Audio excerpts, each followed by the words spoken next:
আসসালামু আলাইকুম viewers, online agro কোম্পানির পক্ষ থেকে আবারও নিয়ে আসলাম নতুন একটি রাইস মিলের ভিডিও।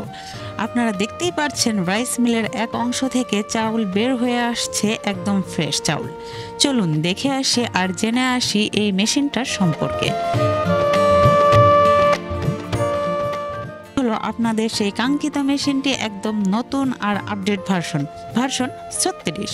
আর নিজেরাই দেখে নিন আগের 24, 28, 32 ভার্সনের থেকে কতটা আলাদা আর বড় এই ভার্সন 36 তিন মাথা অটো রাইস মিল। মেশিনগুলোতে যে পাশ দিয়ে চাউল বের হতো তার থেকে ভার্সন 36 এর চাউল বের হওয়ার অংশটা কত বড়, আর যে অংশটা দিয়ে ধান ভাঙানো হয় সে ক্যাপাসিটিটা কত বড় আগের মেশিনগুলোর থেকে।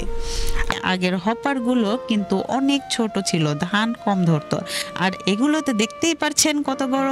দেখুন কত পরিষ্কার চাউল বের হয়ে যাচ্ছে, এক সাইড থেকে চাউল বের হচ্ছে, অন্য সাইড থেকে কুড়া বের হয়ে আসছে। গ্রাম বাংলার মানুষগুলো কিন্তু ধান ভেঙে নিয়ে এসে আবারও চাউল ছেড়ে পরিষ্কার করে রান্না করত, কিন্তু এই মেশিনে ধান ভাঙানোর পর চাউল সোজা রান্নার জন্য প্রস্তুত হবে। আর এই মেশিনটি যে কেউ ব্যবহার করতে পারবে খুব সহজে, মেশিন নিজেই সব কাজ করে নিতে পারবে। তো ভিউয়ার্স, দেরি না করে ভিডিওতে দেওয়া নাম্বারে যোগাযোগ করুন আর অর্ডারটি কনফার্ম করে ফেলুন। ধন্যবাদ।